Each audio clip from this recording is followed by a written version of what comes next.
여러분들은 왜 길 가면서 무서워하고 범죄자 많을 것 같고 그 왜에 대해서 한번 생각해 보신 적 있으신가요? 왜 나는 어둠을 무서워하면서밖에 살 수 없는가? 왜 나과 지주는 행복할 수가 없어? 사실은 이게 우리가 가진 것 내에서만 문제를 바라보니까 우리는 원인이 뭔지도 모르고 그냥 피하기에 급급했는데 사실은 이런 것들이 도시 구조적 문제일 수 있다는 거죠. 그렇대요. 여러분들 이런 집 많이 보셨나요? 이걸 유식한 말로 필로티 구조 형식 건물이라고 하죠. 홍대나 석촌호수 근처를 걷다 보면 이런 빌라들 많이 볼 수 있는데 이건 필로티 구조를 가진 빌라입니다. 빌라는 아파트처럼 많은 가구원이 사는 게 아니라서 지하 주차장을 보통 만들지 않고 이렇게 1층을 주차장으로 만들고 2층부터 주거 세대를 배치하는 게 대부분이죠. 게다가 구릉지형인 우리나라는 경사지를 더 효율적으로 사용하기 위해서 지면을 약간 깎아서 1층을 주차장으로 하기도 하고 또 이렇게 했을 때 국가에서 1층 면적을 제해주기 때문에 필로티 구조로 지어서 1층에 주차장을 놓으면 더 많은 면적을 사용할 수 있게 된답니다.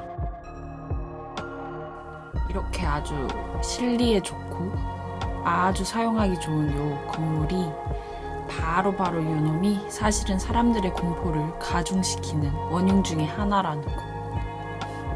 다세대 주택에 사는 분들은 특히 공감하실 거예요. 진짜 사람 별로 없는 1차선 길에 갓길 주차되어 있는 차들이 마구 있는데 주황색 가로등이 간간히 길을 밝히고 저런 필로티 구조 건물들 옆으로 지나가면 생각만 해도 달려간다? 우다다다다 으아 소리 지르면서 달려갈 수도 있고 웬만하면 돌아간다든지 아예 안 나가든지 누구 부른다든지 그런 것들이 있을 것 같은데 근데 여러분들 억울하지 않으세요? 왜? 걸어다니는 것도 이렇게 무서운 것이냐? 왜 인도하는 것이냐? 왜 인도하는 것인가? 자, 보자. 두두둥짜. 전 그런 경험을 한 적도 있어요. 저희 학교 후문이 터널 근처라 가지고 몇 차선이지? 4, 5차선 도로가 있는데 그래서 그런지 길은 넓지만 되게 쌩쌩 지나가는 차만 많고 사람은 진짜 쥐똥만큼 지나다니거든요. 그래서 사람은 별로 없지 주황불빛이 황량한 길을 비추는데 차가 쌩쌩 지나다니니까 저 조경 사이로 뭐가 튀어나올지 모르니까 어둠 속에 누가 있을지 몰라서 항상 조마조마하면서 걷게 되더라고요. 근데 사실은 이게 실제로 그런 일이 있었다고 해요. 그러니까 몇 해 전에 2017년이었나? 그때 후문 쪽에 제가 무섭다고 했던 그 황량한 길에서 패딩 입은 남자가 칼을 숨기고 저희 학교 여학생을 따라와가지고 근처 줄서 딸린 편의점에 분이 이제 몸을 숨겼다고 하더라고요. 진짜 얼마나 놀랬는지 몰라요.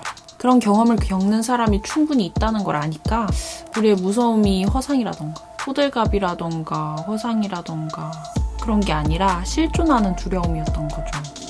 그러니까 이번 경우는 통가도로라는 도로의 특성 때문에 또 그런 분위기가 형성된 것 같아요. 통가도로는 어떤 지역으로 가기 위해서 통가 목적으로 사용하는 도로를 말하는데 보통 차선이 많고 그래서 지나가는 사람들이 뭐 하는지 차 안에서 캐치하기 어려운 상황이고 만약 내가 걷다가 무슨 일이 생겨가지고 도움을 요청하기도 굉장히 어려운 그런 상태인 거죠. 이렇게 통가도로로 쌩쌩 달리는 차들이 중심으로 이 분위기를 형성해버리니까 거리가 더 황량한 느낌이 들고 가로가 더 황량해지는 거죠. 결국은 차가 목적지에 더 빨리 도착할 수 있게 통가도로를 만들었고 이건 결국 보행자, 그러니까 사람들을 또 배려하지 않고 직선거리로 그냥 쭉 도로를 내버려서 그런 거랍니다. 그러다 보니 이렇게 황량하고 무서운 분위기가 형성되고 결국 범죄 취약계층인 여성이나 노약자들이 무서움이나 불안감을 가지고 걸어다니게 되는 거죠. 인구 절반이 여성이고 노약자까지 포함하면 국내 인구 절반보다 훨씬 더 많은 사람들이 이런 거리를 지나다닐 때면 무서움을 느낀다는 점을 생각해보면 결국 더 많은 사람들이 좀 더 편하게 사용하기 위해서는 이런 환경적인 요소의 변화가 필요하다고 생각했어요. 생각해보면 4, 5, 6차선 도로처럼 엄청 차선이 많은 도로를 걸을 때보다 2, 3차선 이렇게 차선이 비교적 작은, 차선 수가 작은 도로를 걸을 때 저는 보통 편안한 상태로 걸어 다니는 것 같아요. 이렇게 차선이 많으면 건물도 보통 그 그 도로 스케일에 맞게 크고 높고 그러다 보니까 아늑하거나 편안한 느낌이 좀 적고, 또 고층 건물은 보통 오피스 건물로 많이 사용하잖아요. 그러다 보니까 밤엔 또 불이 꺼져 있거나 뭐 그러다 보니 또 거리가 죽어 보이는 그런 느낌이 든다 할까? 또 그렇다고 작은 차선이 좋은 거라고 그랬으니까 그럼 골목길이 더 좋은 거 아니야? 라고 생각하실 수도 있겠지만, 사실 보도의 너비는 차선 수에도 영향을 받지만 결국 사용하는 사람들이 많아요. 이 폭이 넓기 때문에 가장 기본적이고 근본적인 이유에 근거해서 폭이 결정된다는 걸 잊으시면 안 됩니다.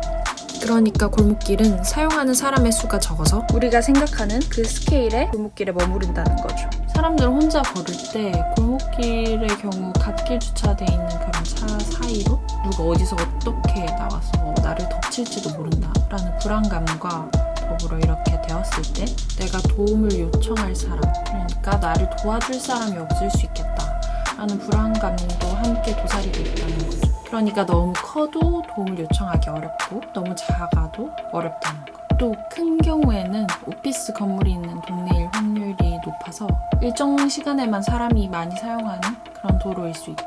그런 보도일 수 있고. 그러다 보니까 제가 생각했을 때 적당한 규모의 항상 적당한 사람들이 지나다니고 차들도 적당히 있어서 서로 어떻게 지나가는지 보이고 서로 감시할 수 있고 간섭할 수 있는 정도가 심리적으로 안정감을 준다고 생각해요.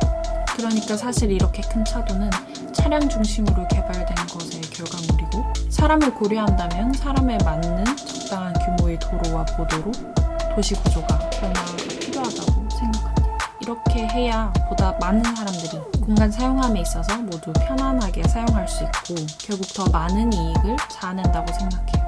그러니까 결국 차 중심의 개발이 문제인 거고, 국가적으로 사람 중심의 개발이 이루어질 수 있게끔 계속해서 뭔가 도시 재생을 하려고 하는 노력을 볼 수 있는데요. 그렇다고 해서 이미 만들어진 도로를 아예 처음부터 뜯어 고치거나 하면 이미 차를 가구당 한 대 이상씩 몰고 다니는 현재 너무 큰 불편함이 생기고 비용적 측면으로도 효율적이지 못해서 거기에 대한 약간 임시 방편이랄까요?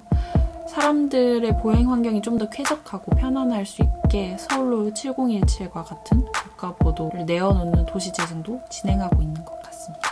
또 여러분들이 도시에서 살아갈 때 또 어떤 점들이 불편하거나 무섭거나 그게 아니더라도 힘드신 경험, 그런 것들이 있는지 궁금하네요.